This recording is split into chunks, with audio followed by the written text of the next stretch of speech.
Asalaamu calaykum waraxmatullaahi wabarakaatu. Akhyaarta kulligiina meel kasta aad joogtaan kusoo dhawaada PC House. Maanta waxaan baranaynaa sida loo galo Windows 7 adoo passwordka garanaynin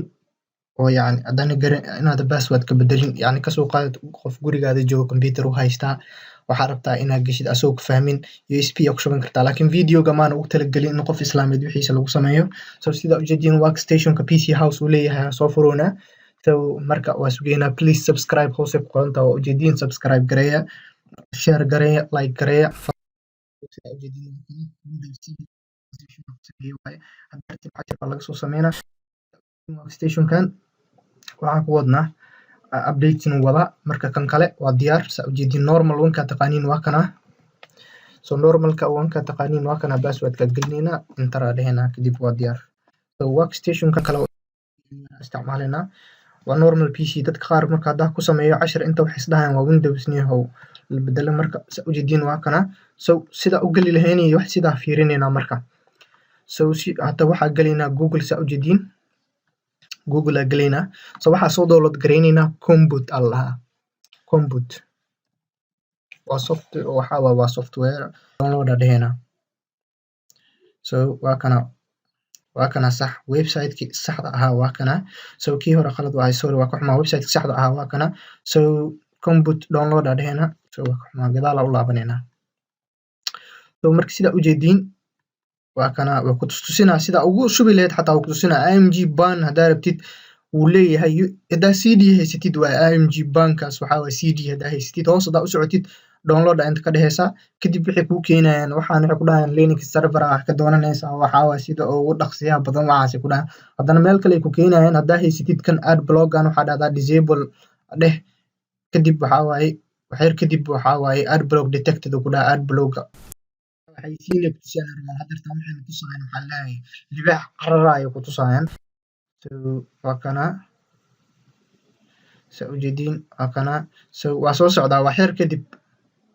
waxaa arkaysaa libaax qararayo meeshan ku qararayo kadib ay ku soo saarayaan wax yar waa la iska sugaa.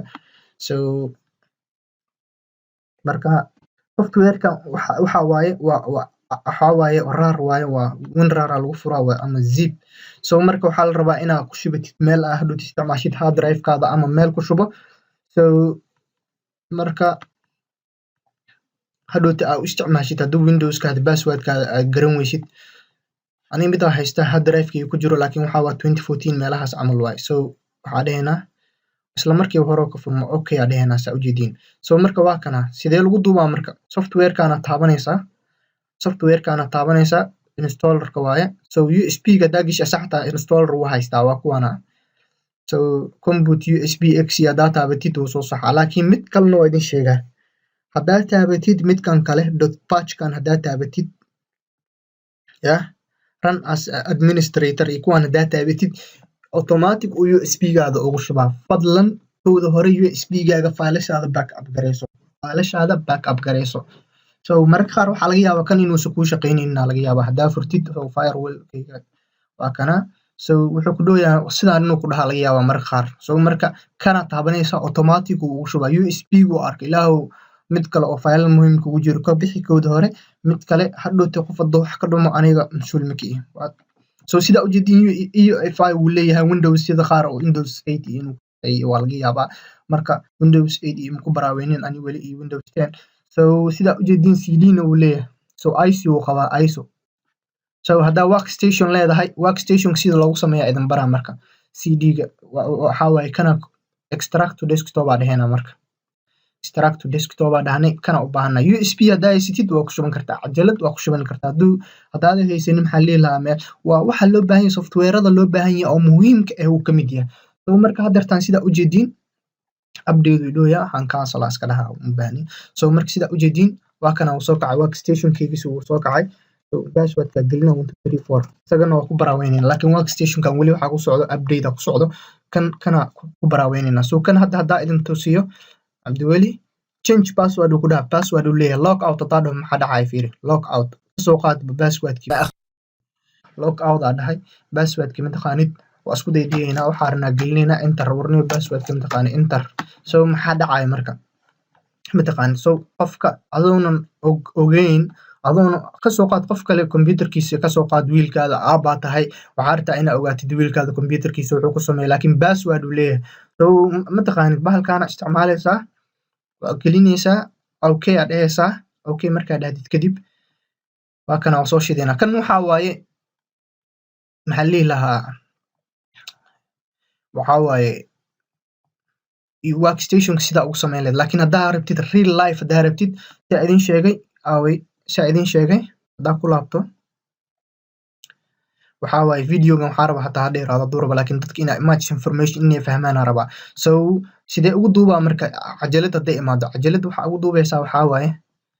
img haddaa soo furtid img burn aa dheheysaa waa kana waa free tool waaye waa soo download gareysani kartaa so inta imaaneysaa inta haddaa ka bilaawdid waxaa waaye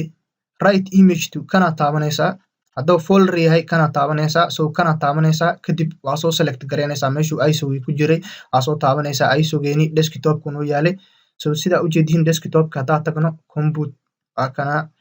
kadib xagee ku sameyneysaa cajaladii meeshaas yar aad gareyneysaa kadib verify aa dheheysaa ama test mode xataa waa dhigi kartaa test garee aa dhigi kartaa waxaa kadib hadduu bootable yahay ayada kuu sheegayso waxaa detect gareynay bootable ku dheheysaa maka dhigna kuu change gareeya hi aa dheheysaa kadib ku buuxiyo kadib computerka galaysaa waxaa dheheysaa hadduu windows 10 iyo windows 8 yahay secure boot aa disable gareyneysaa kadib waxaa select gareyneysaa cd ama removable device-ka meesha oga jeedid hadduu usb yahay so marka sidaas waaye haddeerta waxaan ku baraaweyneyna marka workstationkaana ku baraaweyneyna so sidaa ujeediin wuu sad gareynaya ninkan wixiisa so saa ujeediin hadda passwordki ma naqaano restart markaa dhaho so restart markaa dhaho waxyaalo waxaa soo qorqormanaya saa ujeediin waxyaalaha soo qorqormana sorry waa ka xumahay garenin maxaa lahaye so ma select garenin usb compute okay compute so waaye sidaa dhehna marka waa fiirinayna marka receipt laakiin kowda hore waxaa lagaa rabaa inaad dimino kowda hore waa diminaa power off aa dhahaa kadib kowda hore waxaa lagaa rabaa inuu cd midka ugu koreeya uu ahaadaa so intaa tegaynaa boot firmware aa dhehenaa waa kana sidaan oo kale computerkaada caadiga xataa sidaas oo kale sameyneysaa hard drive hadda ugu horeeyo cd aa dheheysaa direct removable devices aa dheheysaa so saa ujeedid hadda waxaanoo cd exit aa dhehenaa enter aa dhehenaa so hadda wuu soo shidmaday saa ujeedid sidaanuu ku bilaabmanaa marka koowaad sidaan markuu ku bilaabmado kadib loogada compute waxaanu kuusoo sheegaya waxaanu hoos kusoo qorqoraa okay saa ujeedid wax kasta waa la fix gareeyo ku dhaha okay normal aa windowskeena u galaa hadda saa ujeedin password naga doonaa markaa meesha tagno so passwordka markuu meesha kaa rabo passwordka uu kuweydiina dadka uu kaa hor imaanaha sugin inuu log in automatic u galo ha ka sugin inter inaad taabatid waa passwordka inaad qortid ma lagaa rabo so sida ujeeda hadda wuu soo kobciyaa waa kaasaa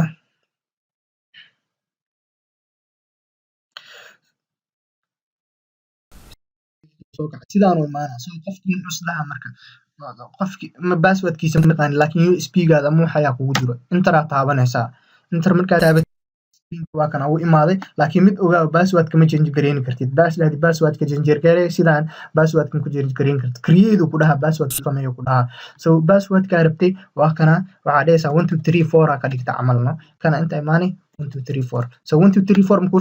shaqeynayso ilaa passwordka hore laga rabaayo wuxuu ku dhahay the password you typed is not correct please your current passwordka waxaa laga wadaa passwordki mashiinka lagu isticmaalayo oo qofkii lahaa uu ku setup gareey sidee ku change gareena ka soo qaada aniga waaye qofkii laakiin passwordka ma aqooni so cmd aa galeena waxa ka dhigayna run as administrator adeena cmd run as administrator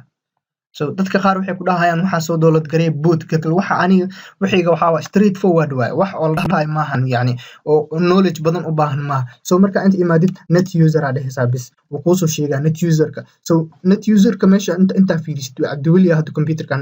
ku jiro so guest kale ma ku jiro qof kale ma ku jiro administrator waay so marka waxa dhehnaa adna ku xilina net user iyo magaca computerka ku yaalo Cabdiweli aa dhehnaa so magaca daartina ogaatid xataa inta fiirinaysa uu ku qoran yahay hadda inta dad taabatid inta waa kaasaasa u jeedin so so cabdiweli hadaa ku qoro enter aa dhaha wuu kuu sheegaa active waayo ku dhaha passwordka ma expire gareynaya saacadii passwordka lagu xira waxaas wuu kuu sheegaa so net user cabdiweli hadaa rabtid informationka inaad ogaatid waaye sidaas laakiin hadaa rabtid passwordka inaad bedeshida hadda adiin tusina so hadda marka aragtid net user cabdiweli aa dhehenaa cabdiweli markaa dhahno calaamada starka hadaa u taqaanin timesna waa lagu isticmaalaa starkaas taabanaysa oo keyboard oo meesha oo number pad ku yaala taabanaysa enter aa dhehaysa so password uu hadda ku weydiina 1 2 3 4 aa taabanaysa password kama arkaysid so haddana uu ku weydiina 1 2 3 4 waaye passwordkayga already waa la change gareeyay hadaa log out dhaho maxaa dhacayo log off hadaa dhaho so log off hadaa dhaho hadartaan passwordkayga oo wuxuu ahaa password uu ahaa hadaa isku fiirisid passwordka marka kow aa geliye iyo hadda mislaho so password oo kowda ahaa so hadda data geliyo ii shaqeeyay so waa fiirinayna marka log off aa dhehna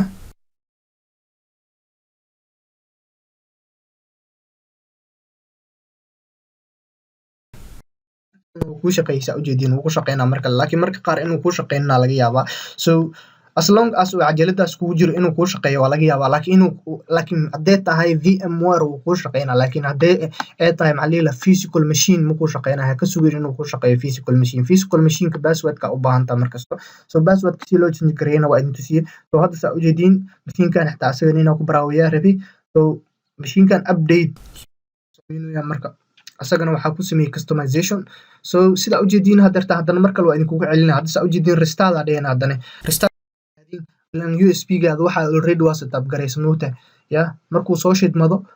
already wixii asaga isbilaabay markaas saa ujeedin waa kaas waxaan u bilaabaa so marka waxaan dhameeyo kadib wuxuu ku dhahaa waa kaas so saa ujeedid logodii hore ka bilaabo saa ujeedin marka logodii markuu hore ka bilaabo maxaa dhacaayo aa lasweydiinaa so logada hore markuu ka bilaabo markuu meesha iskeeno password ku weydiina hasdihin passwordkii runtuu kaa rabaa internet taawo bisle so inta imaanada password hataa ma gelina desktopkeena saa ujeedin so passwordkana ma change gareyn kartid hadaa ogaatid markasto create password ku dhaha laakiin waxaa so marka hadaa rabtid filekana u baahan tahay USB yaa ku shubani kartaa waxaa rabtid ka sameyn kartaa qofkiina ma ku fahmay hadhow USB markuu log inta taabanaysaa lebis log off le dhehaysaa log off waa kana haddii kala restart aa dhigi kartaa shutdown aa dhigi kartaa wixii waa kana qofki meeshiisa u yaalaa computerka in laga yaqaanin passwordkii u muuda so videoga halkaan aa ku joojinaa video kala soo socdo please video ku xigo xataa fiirsada video ku xigo waa muhiim so please share like and subscribe sida idin sheegay waa idin balan qaaday galabta marka eed inaa videogan soo sameeyo marka videoga waa kana please saaxiibadaadana la share garee waxaa rabaa assalaamu calaykum waraxmatullaahi wabarakaatu